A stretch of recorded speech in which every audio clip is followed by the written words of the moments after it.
In the fogged-up window of the imported car, a forgotten bottle held more than fragrance.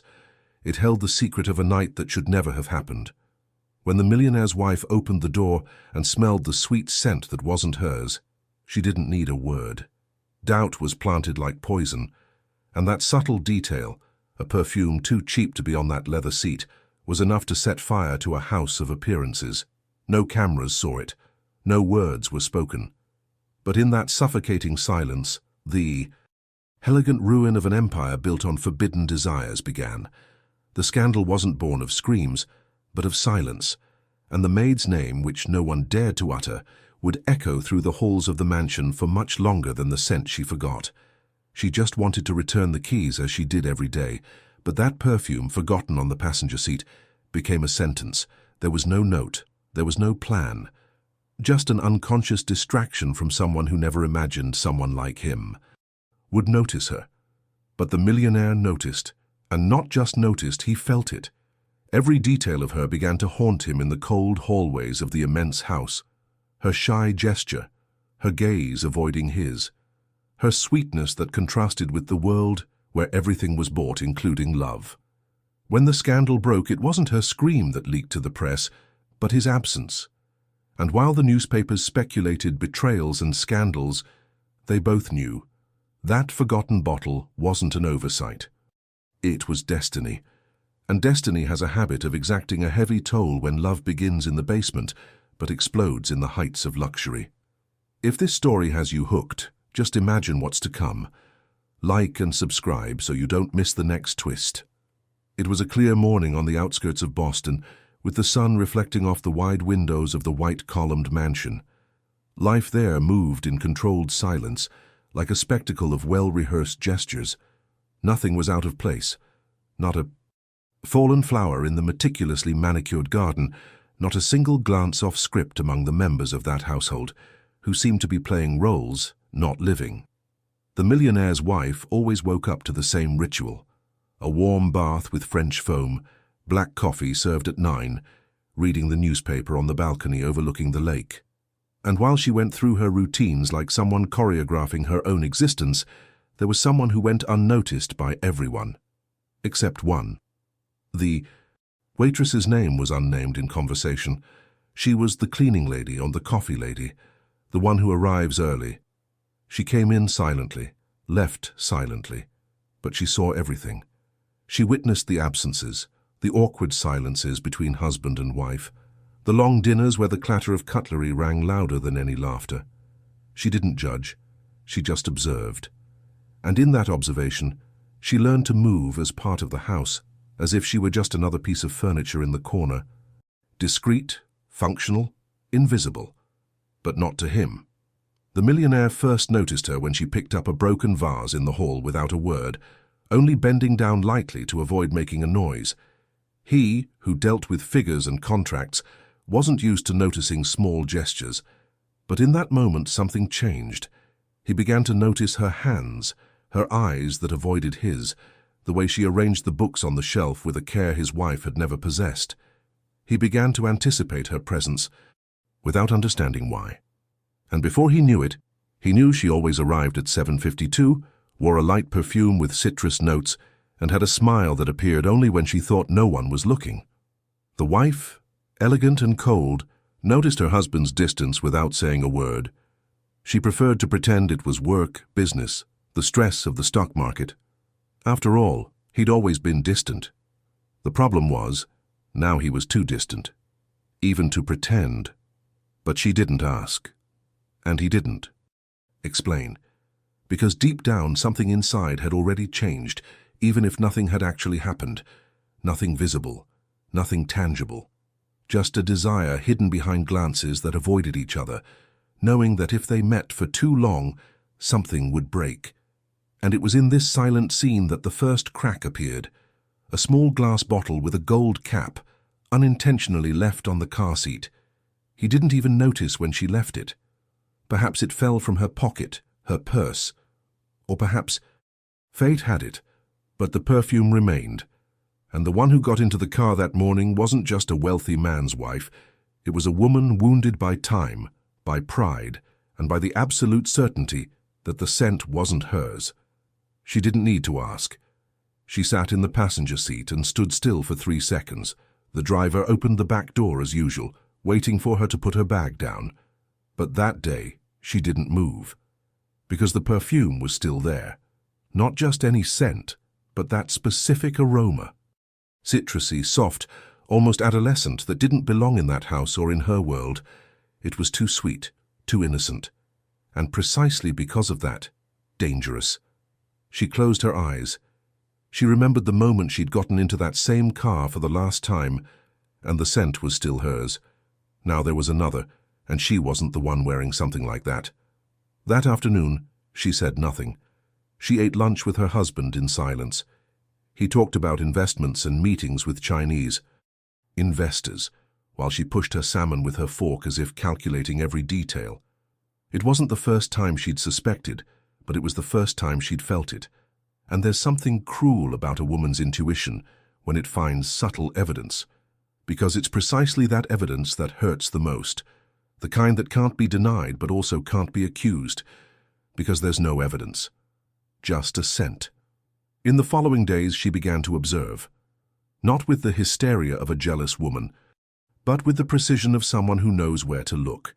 She noticed the maid's arrival time, her husband's long breaks at the office, his clothes that were always ironed with almost too much care, and little by little, the pieces began to fit together like a glass puzzle, transparent yet sharp.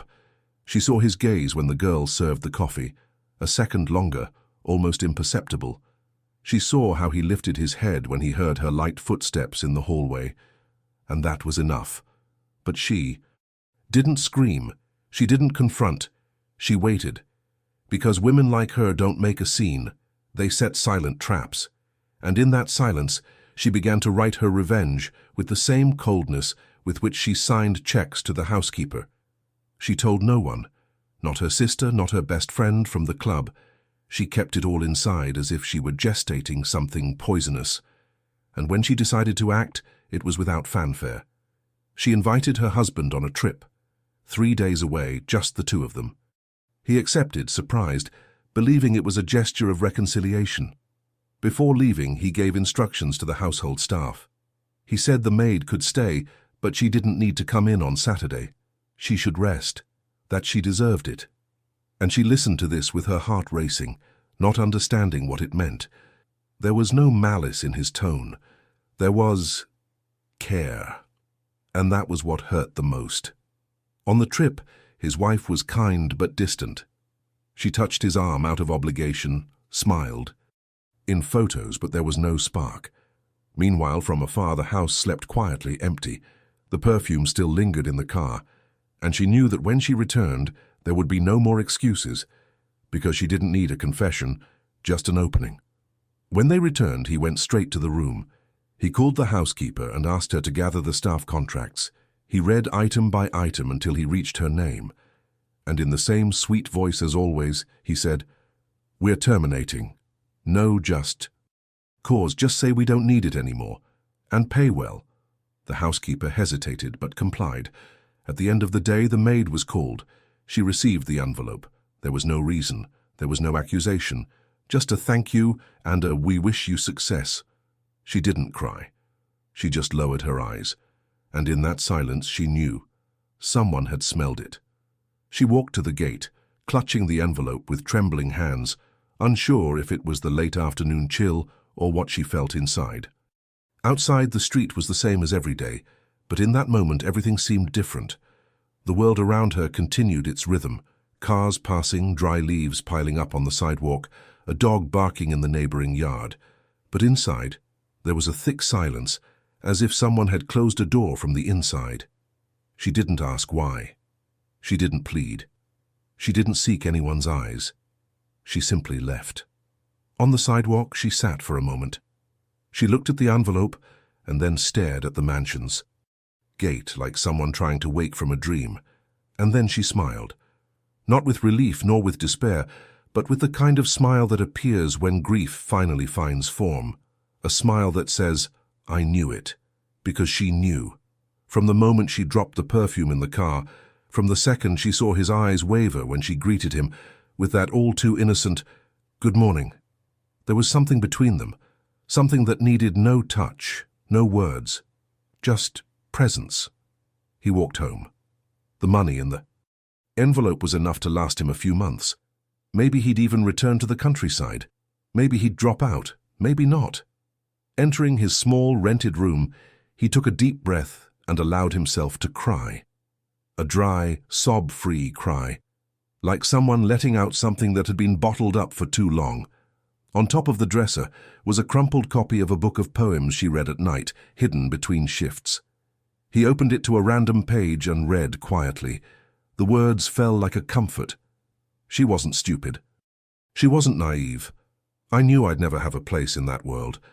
But there was meaning, and what's truly felt can't be erased. Meanwhile, at the mansion, he was arriving home late from work. His wife was already asleep, or pretending to be. The room was cold, with the windows half open.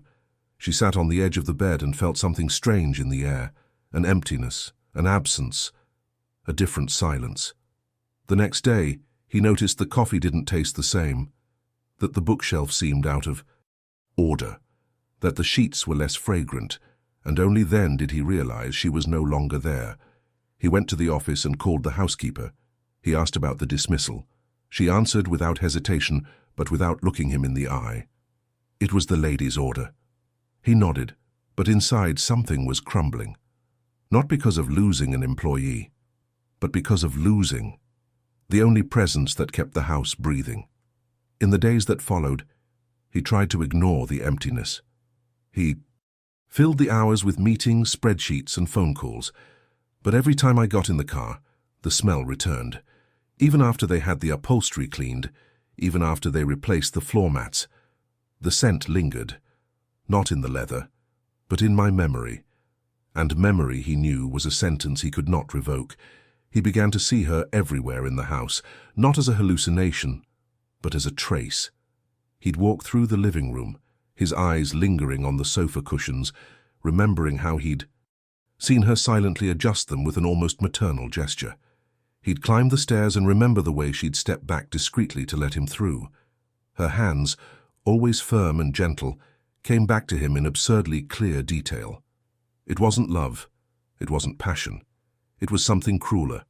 Absence with a name. The name he'd never dared to speak aloud. Her name. He tried to continue life as before. He accepted invitations to business dinners, faked smiles, drank more than usual.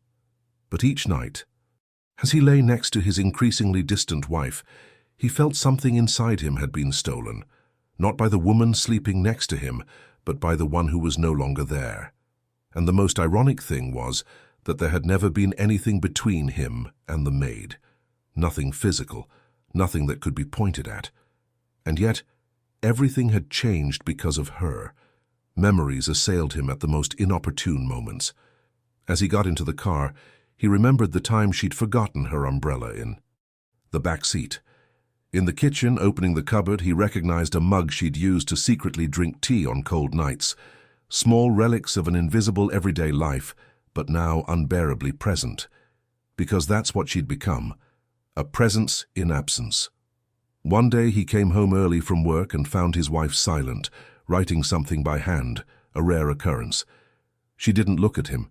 She kept writing, and without raising her voice, she said, "You can keep pretending if you want, but she's already taken what was left of you that was human." He didn't answer, because deep down he knew it was true. The house was beautiful, the furniture expensive, the garden perfect, but none of it was worth the peace that disappeared along with the simplicity of a woman who arranged her books by color and smiled when she thought no one was looking. That night, he went down to the garage alone. He unlocked the car. He sat in the driver's seat, and there was the bottle, forgotten in the storage compartment, under a flannel. He picked it up carefully as if it were sacred glass. He raised it to his face, he closed his eyes, and the scent struck him like an invisible knife. There was no sensuality there, only memory, and an almost beautiful pain. Because sometimes pain is all that's left when you can't live what you want. He didn't sleep that night. He just walked around the house like a ghost of himself. He passed through the hallways and felt the echo of her footsteps.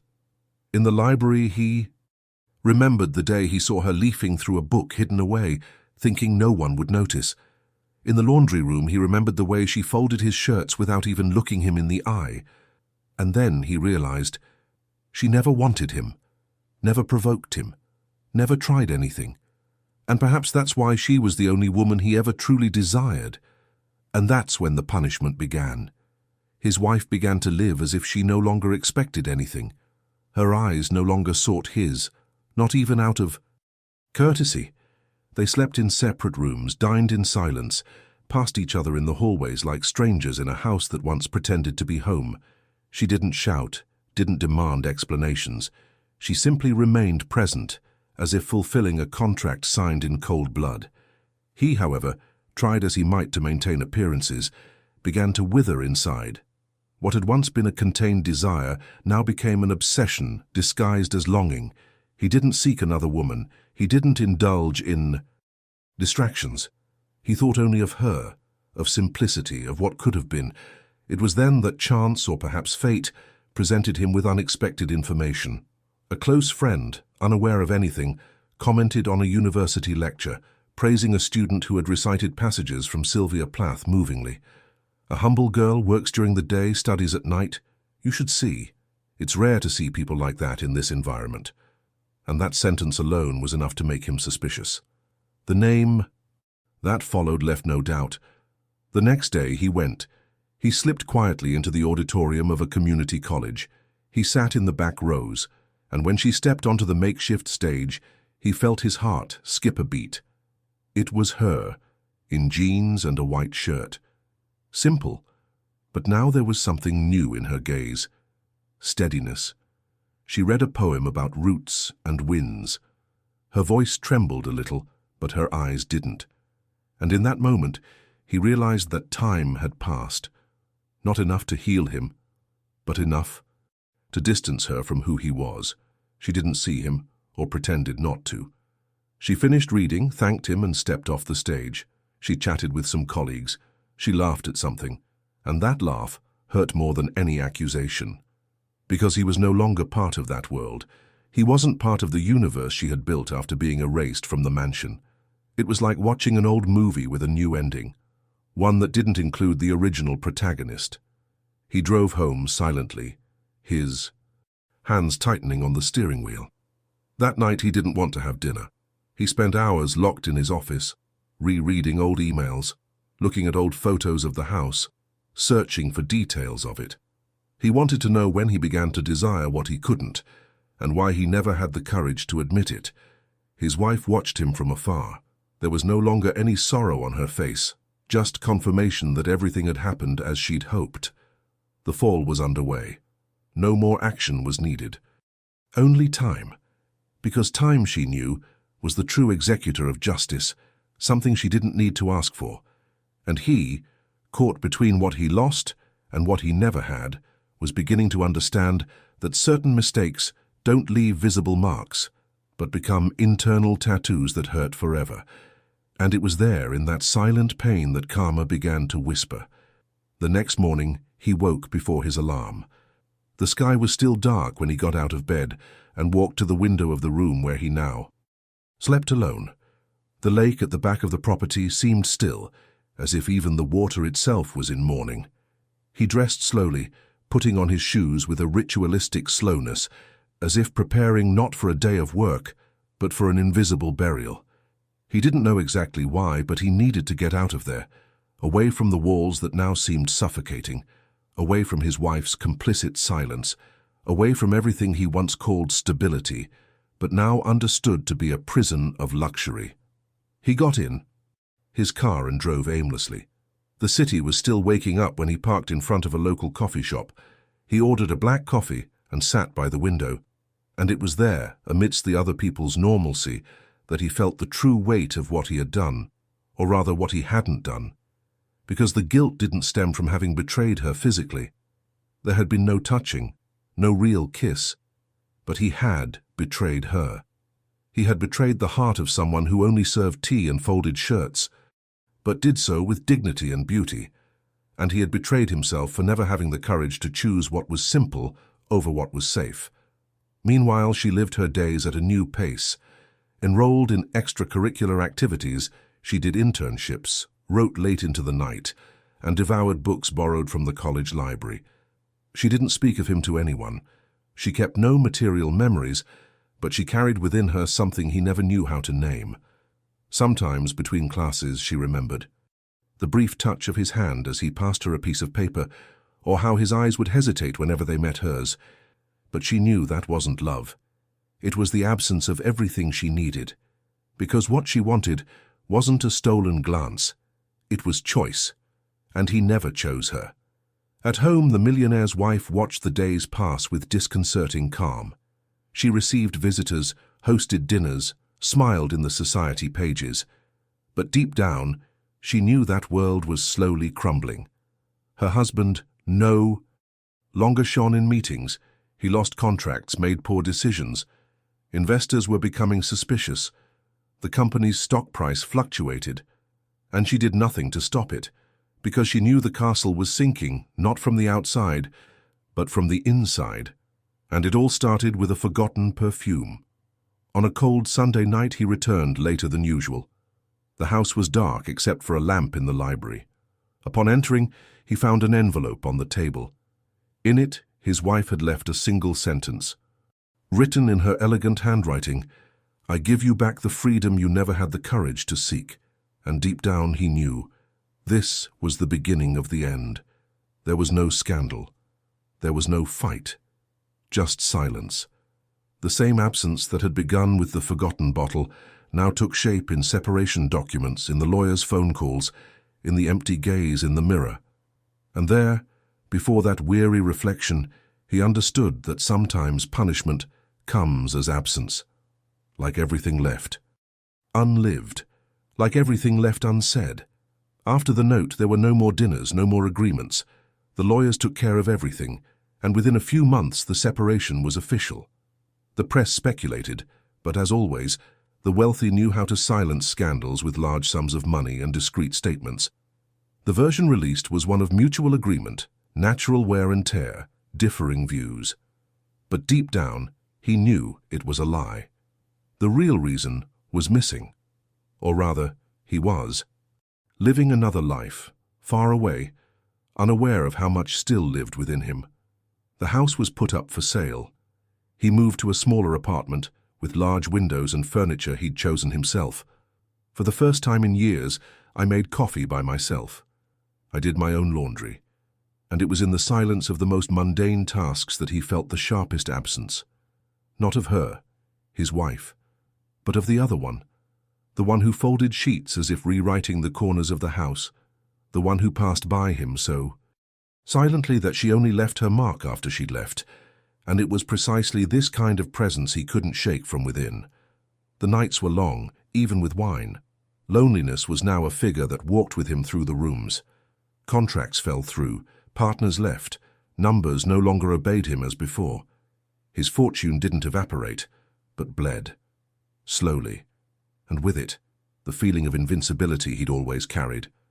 The fall wasn't public, but internal, like an implosion. Meanwhile, she passed by the old mansion a few times without meaning to. She looked away, but her heart still trembled, not with longing, but with memory of what was and what could have been. Now she worked at a small publishing house, doing proofreading and starting to write short pieces for literary blogs. Her name, little by little, began to circulate. She no longer bowed to anyone, and even when the paycheck was tight, she felt free. Because freedom, she had learned, wasn't about having. It was about not selling out. One afternoon at a downtown cafe he walked in.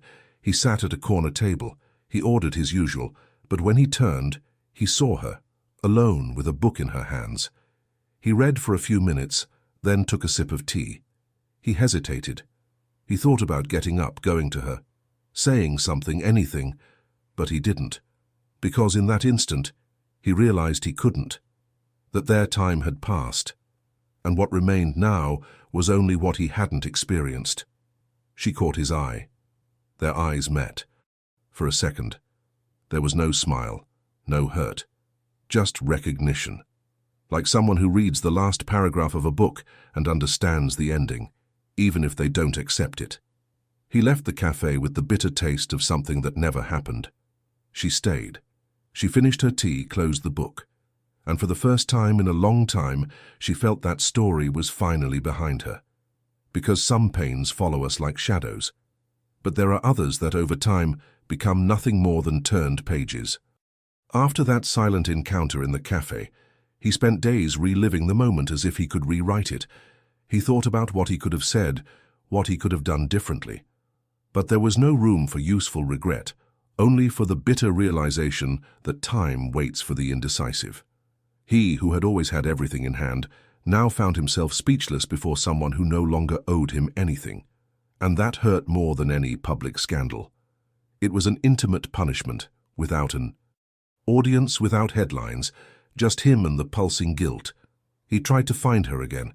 He returned to the cafe in the following days, spent hours observing the movement, but she never appeared again. He searched for her name online. He found a blog with short texts, poems about abandonment, absence, and rebirth. Each sentence felt like a sentence against him, even though she never mentioned him. Her writing had a different tone now, firmer, more raw. It was as if she had discovered the strength of her own pain, and with it, sculpted a new version of herself, a version where he no longer fit. Meanwhile, social invitations were becoming scarce. High society events no longer featured his name prominently. People spoke of him cautiously, as if his presence were a reminder that even the most untouchable can fall. His former business friends were now distant figures, and the meetings he once led with sovereignty were now guided by impatient glances. He, who once arrived and dominated the room with short, confident sentences, now had to ask for space, justify decisions, and beg for trust. But it wasn't financial failure that bothered him most. It was human failure, the kind of ruin that doesn't show up on bank statements, but is seen in the mirror. A tired face, a gaze that no longer finds its sparkle. A man who could have done things differently, but chose to remain silent at the moment when fate offered him the only real chance to change. She, on the other hand, flourished in anonymity. She began to be cited in small literary circles, invited to read her texts at poetry readings. Her name appeared timidly in the footnotes of digital publications. One day, an editor asked her if she was thinking of writing something longer. She smiled. She didn't yet know how, but she said yes, that there was a story inside her wanting to come out. A story about silence, about choices, about a bottle of perfume left behind in an expensive car. It was a start, small but clean, and that was enough. In the solitude of his new apartment, he read each new text as if searching between the lines. He looked for clues that she still remembered, still felt, but everything there spoke of overcoming, of liberation, and this tore him apart in a way nothing had ever done before, because there was no longer any chance. Time had taken its toll, and the woman he hadn't had the courage to choose now chose each word with the firmness of someone who no longer needed to be chosen by anyone. Karma, he learned, doesn't always come as a downfall. Sometimes it comes as a witness. It comes in the form of watching someone grow apart from you because of you. And the worst part is that, even with regret, you remain the villain in the story where you could have been the salvation. The months dragged by with the weight of a regret that no longer screamed, but whispered in everything he did. Every choice was permeated by the memory of what was left unsaid. Every gesture was tainted by the memory of what he hadn't had the courage to admit. There was no drama in his routine, only weariness. A weariness that came not from the body, but from the soul. He lived his days like someone serving a silent sentence, without bars, but surrounded by memories that didn't ask permission to stay. One day, while opening the mail in the lobby of the building where he now lived, he found an envelope with no return address. Inside, just a sheet of paper with a bold quote. Some absences aren't forgetfulness, they're choice. There was no signature, no clue, but he knew it was hers, not as a provocation, but as a final point. She wasn't looking for a response or a reaction. She simply made it clear that she was moving on and that he would be left behind. He tucked the paper away in the desk drawer where he'd previously kept million-dollar contracts. Now all that was left was this: a sheet of paper, a sentence, and silence. Across town, she was receiving her first advance for her book contract.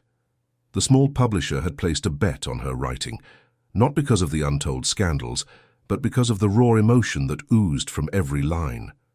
The title she chose sent shivers down the spine of those familiar with the inside story: The Perfume She Forgot. It wasn't a revenge story nor a love story. It was about absence, about small gestures that change everything, about silences that carry more weight than words. And without ever naming names, she recounted the pain of being seen too late. The work gained discreet but growing attention. On social media, readers began commenting. They said they cried. They said they recognized themselves. They said they finally understood what it's like to be discarded out of convenience and remembered out of regret. And she read it all in silence. She didn't expose herself. She didn't give interviews. She simply let the story speak for her. Because now, she was the one choosing what stayed and what left of her narrative. He bought the book on its release day. He entered the bookstore wearing a cap and sunglasses. He avoided the signing line. He grabbed a copy and left. At home, he read it all in a single night. Each chapter was a needle, not out of anger, but like a mirror. It was as if she had put on paper everything he had always known, but never had the courage to hear. When he closed the book, his eyes were wet. He hadn't cried in years, but now he couldn't hold it back.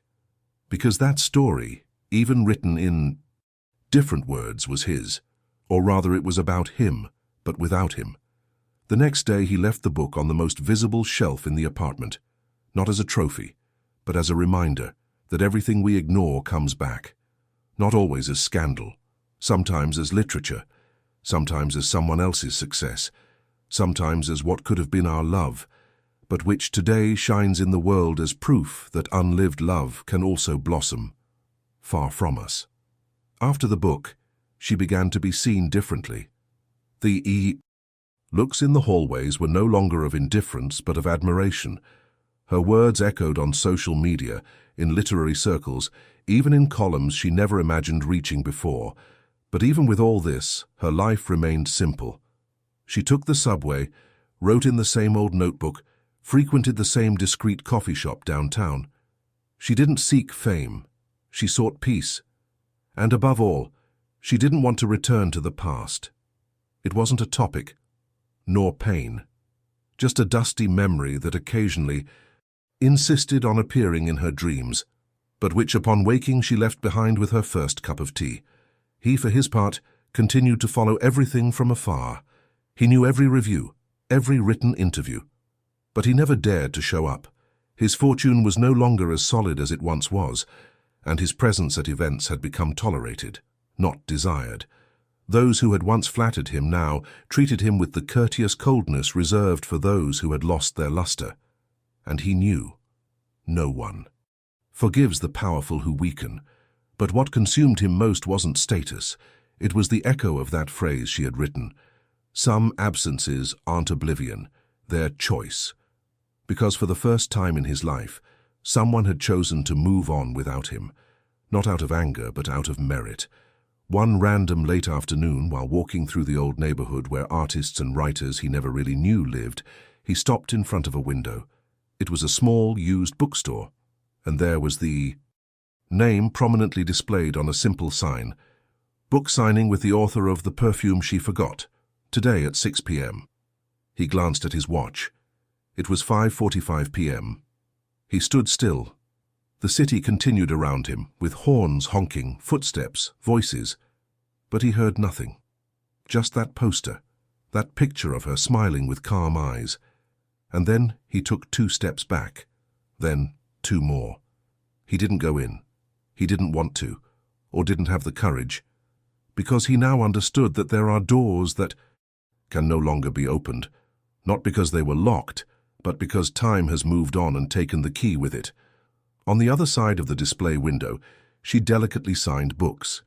She spoke softly, listened attentively, and smiled genuinely. When a reader asked if that perfume was real, she simply replied, "It was." But what really remained was the silence after it disappeared. And in that moment she understood that writing was her way of not shouting, of not demanding, of not taking revenge, but of transforming pain into words. And words, she learned, don't die when they're true. They simply change places. They leave the heart and occupy the world.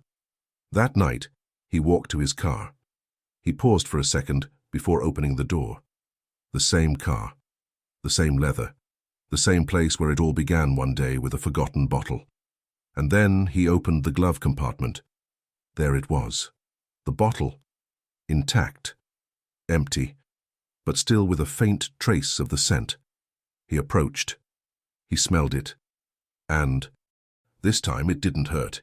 He just stood there, his eyes closed, letting that scent wash over him completely. Because now he knew. It wasn't desire anymore. It was longing for something he'd never had the courage to experience. His apartment was now a space of calm shadows. No servants, no fresh flowers, no parties. The windows were always ajar, as if he wanted to let something out, or in. In the center of the room, an empty bookshelf held only one book, hers. Beside it, on the marble table, the perfume bottle no longer exuded anything. It was just glass, but he kept it there as if it were a relic, a symbol of the choice he didn't make. And every time he looked at it, he didn't see guilt. He saw the memory of who he was and who he hadn't had the courage to be. Days passed, and he continued to frequent small bookstores and community libraries. He didn't read much, but he enjoyed being among the words. Perhaps because he felt that there, amidst the stories of others, he could momentarily forget the one he hadn't lived. And it was precisely on a grey afternoon, while leafing through an old book on existentialist philosophy, that he heard someone mention her name. "She's going to post another one," a female voice said. "They say this one is even more intimate, less symbolic, more direct." That night he dreamed of her. But it wasn't a dream of touch or romance. It was an image. Her walking across a bridge, carrying books in her hands. He stood there, watching. He wanted to call out, but couldn't. His voice wouldn't come out, and when he tried to reach her, the books fell from her hands one by one, but she didn't look back. She kept walking. He woke with a tight chest and tears in his eyes. It wasn't longing, it was awareness, that the bridge no longer existed. Meanwhile, she wrote the new book in silence, unhurriedly. She didn't want to repeat the pain of the first. Now, it was about new beginnings, about everything that's built after the ground disappears. She wrote, between coffees, rainy nights, and sleepless mornings. She no longer cried for him, no longer thought of him as absence. He was now a symbol, an echo, a name she would never speak again, but which had fueled what she had become, a woman who no longer needed to prove anything to anyone. In a shy interview, she was asked if she had ever been truly loved. She thought for a moment, smiled melancholy, and replied, "I was almost loved, and sometimes the almost hurts more than the no." The phrase went viral. It became a quote on pictures, t-shirts, tattoos. But for him, that phrase wasn't just pretty, it was a sentence. Because he knew. It was her almost love, her almost courage, her almost choice. And knowing this was worse than if she hated him. One cold morning he passed a perfume shop window. On impulse he went in. He asked for something citrusy, light, with a floral base. The saleswoman offered him a sample. He closed his eyes, felt it, and suddenly, there it was. Not physically, but in the air, in the depths of his memory, in the space no other perfume could fill. He thanked her, bought the bottle, and left without understanding why. Maybe to punish himself, maybe to remember, or maybe because he had finally accepted that he would live the rest of his days trying to find what had only existed for a brief second, the scent of someone who never returned to say goodbye. Time didn't warn him when it began to pass faster. The days lost their shape, and his routine became a succession of small empty rituals, getting up, making coffee, reading the newspapers, answering emails that no longer mattered. Corporate life still knocked on the door, but with less force. He was called upon for few projects, almost always out of nostalgia or respect for the past. The man who once decided mergers and contracts now made smaller decisions, like which bakery to visit or whether to reply to a message with 2 or 3 words. The glory had dissolved like sugar at the bottom of a forgotten cup, flavorless, dull. The perfume bottle remained there in the same place, no longer scented, but he never took it off. It kept him company. Sometimes he would sit on the sofa and just stare at it, as if observing something untouchable. He no longer felt pain. He felt emptiness, a space no new woman had filled, because he'd never tried. He knew any attempt would be comparison, and no memory survives when forced to compete. She, on the other hand, was about to release her second book. This time the title came as a whisper, Between the Unspoken. The launch would be in a discreet bookstore, as she had always preferred. She was no longer a novelty. She was an author. She had loyal readers, invitations to events, regular columns in literary magazines. But she kept her feet on the ground. She continued riding the subway, drinking tea in the same place, buying flowers at street markets. Her vanity now was freedom, and there was something enchanting about her, an elegance of someone who had survived without needing to show her wounds. On the night of the launch he went. He entered discreetly, choosing a seat in the back, wearing that same old coat. She stepped onto the small stage set up between bookshelves.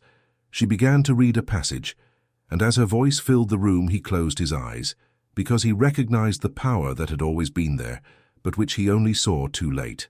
At the end of the event, readers lined up for autographs. He didn't go. He simply left a note at the reception desk with a white flower and his name signed in the bottom corner. The paper simply said, "I never had courage, but I had truth." She read it silently. She took the flower. She put the note in her purse. She didn't look around for it. There were no more whys. That same night, when she got home, she placed the flower in a glass of water. She stared at it for a while. Then she opened the window. She took a deep breath and felt the wind touch her face as an answer. She no longer needed to close doors. Time had already done that for her. He returned home and slept for the first time without dreaming of the past. He woke with a strange lightness, as if forgiveness had arrived, not hers, but his own. The perfume now no longer needed to be there.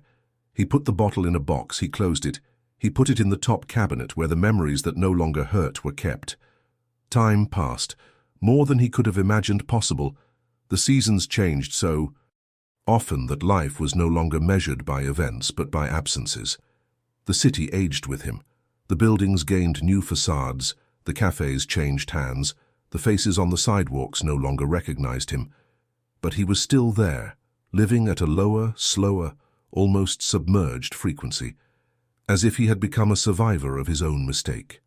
She published her third book, a novel this time, with characters who resembled no one else, not even him. But the sensitivity remained the same. Readers said her stories felt like secrets, that there was something in them that touched her deeply, as if written directly for each person who read them. And she smiled discreetly, listening to the praise with an unfeigned humility, because she knew her greatest victory was never fame. It was overcoming silence and still remaining whole. He, now with grey hair, lived in a modest cottage near the mountains. He traded his expensive watches for books, his ties for scarves, and his corporate dinners for walks in the cold. He had learned to live with less, to eat alone, to listen to himself, and although his heart still weighed heavily on some afternoons, he no longer fought the past. He simply lived with it, as if it were a beautiful scar, the kind you don't show but also don't hide. One clear autumn morning he was walking through the town market when he heard a group talking about a literary lecture. She'll be here, in that bookstore in the historic center, talking about healing words. His chest tightened, but he didn't hesitate. He arrived early. He sat in the back, as always. This time he wasn't hidden, just distant.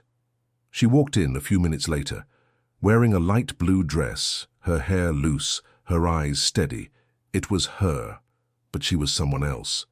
She began to talk about how words save.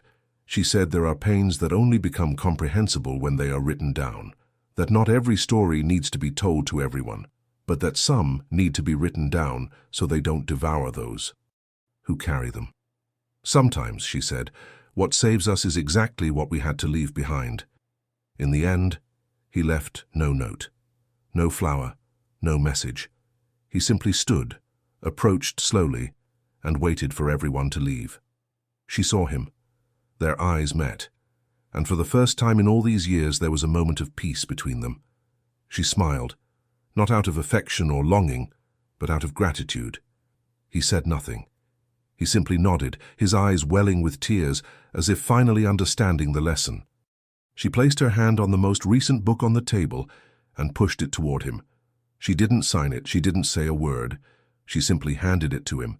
He held the book as if it were the most delicate thing in the world, and he left. He didn't look back. He didn't need it anymore. When he got home, he sat in the armchair, turned on a soft lamp, and opened the copy. On the first page, a highlighter with a single sentence printed on thick paper. Some encounters aren't meant to last. They're meant to transform. He smiled, and for the first time in years he cried without pain, only with the certainty that everything was in place, that the love he didn't experience hadn't been in vain. It had been a seed. The next day, he put the book back on the shelf, and for the first time he opened the box containing the perfume bottle. He carefully removed it, he carried it to the backyard, and, with a serene gesture, he dug a small hole and buried it beneath the damp earth. No ceremony, no drama, just silence. Because now he understood. It no longer belonged to the world of the living. It was a relic of a time that had shaped him, but that had already passed. And it was right there, between the smell that haunted him for years and the earth that welcomed him, that karma was fulfilled. Not with punishment, but with understanding, and with the certainty that true love sometimes is knowing how to leave without taking, and to forgive without hearing excuses.